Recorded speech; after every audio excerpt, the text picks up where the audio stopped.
Hello, good people, and welcome to Hillbilly Cat History, where we explore the times, events, and people surrounding Elvis Presley. Thank you for choosing this video.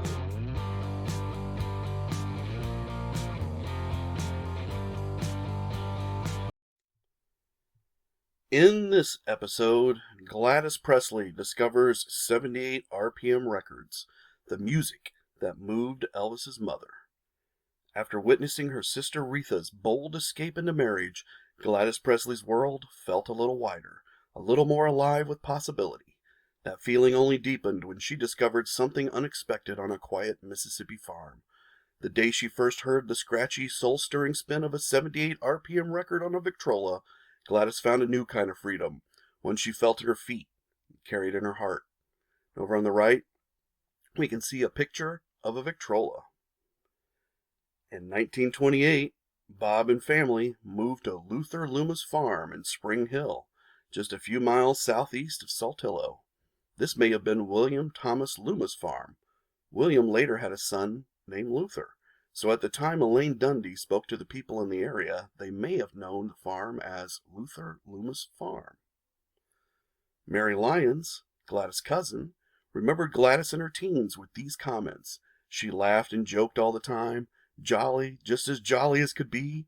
She wanted everybody to be happy, everybody to be enjoying themselves. Dancing, she was always skipping around trying to dance. When she was in the house, she'd be a punching one of us in the ribs. In 1928, Lillian Smith, age 22, married Charles Japhet Charlie Mann after a proper courtship. No elopement for Lillian. On April 28, 1928, Lavelle and her husband, William, their daughter, Annie Laverne Smith, was born. Now 16, Gladys began to mature into womanhood, losing her childish chubbiness and growing ever more attractive to the boys on the farm and at school. Like her father Bob and her grandmother Ann, Gladys had straight, dark black hair, dark eyes, and a winning smile. Gladys met Grace Reed, niece of Farmer Lummus, who also lived on the farm. Grace offered Gladys a job helping with Grace's 5 children, the housework and the laundry every afternoon after school. Gladys, as industrious as when she milked cows to earn her breakfast, happily accepted the job. Grace was grateful for Gladys' help and enjoyed her company. Gladys often brought her 11-year-old brother Travis, who was known for his physical agility and ability to walk long distances on his hands. Grace described the typical afternoon when school let out by saying, "I can see Gladys coming down this road now, her arms swinging away at her sides. Her little deaf brother Tracy would be with her too, only he'd be walking on his hands." Not long after Gladys began working for the Reeds, Grace bought a new Victrola record player, along with several records featuring country music star Jimmie Rodgers. And over on the left, we can see one of Jimmie Rodgers' songs, Mean Mama Blues. This would have been one of the records she bought. You can listen to it for yourself on YouTube. Gladys fell in love with recorded music because it gave her the opportunity to dance anytime she was willing to turn the handle to wind up the machine. A Victrola was a spring-powered record player marketed heavily in the years following World War I. The Victrola was adored by women because the horn was hidden inside the cabinet, making the player an attractive piece of furniture, as most housewives hated to see and clean the dust-catching horns nakedly exposed in their living rooms. An extremely expensive luxury item in 1920, by 1924, radio had destroyed the market. Radio was a one-time investment.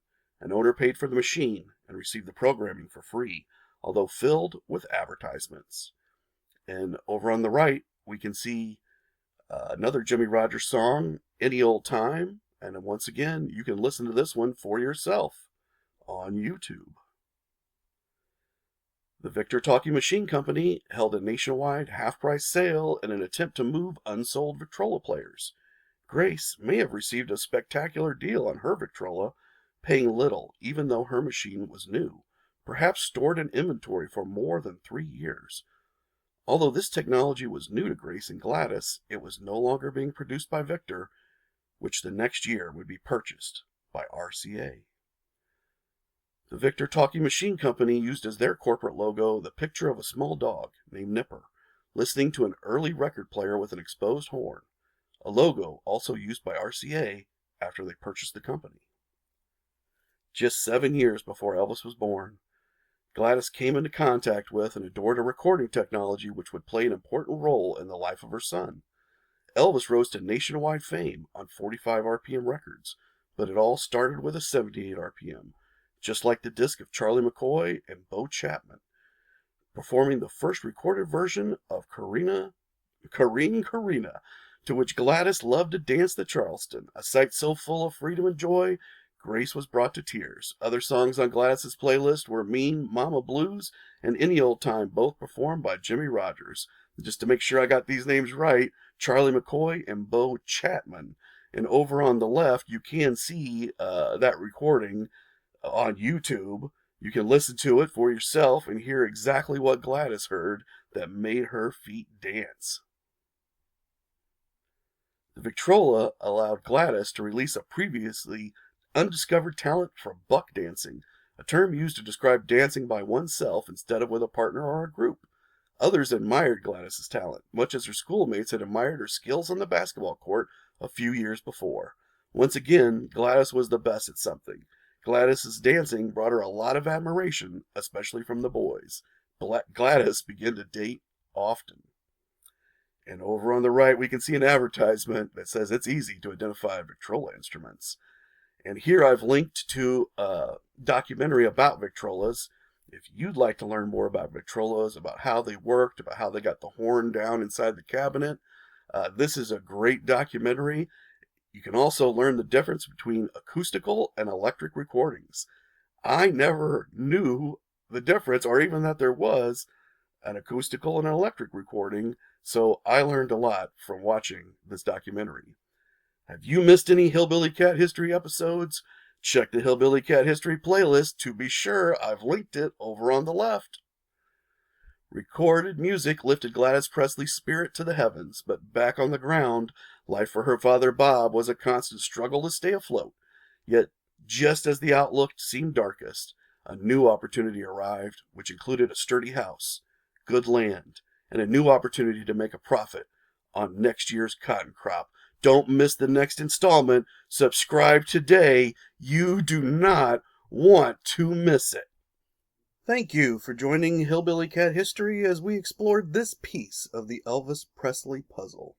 Stop on by anytime so we can chat again.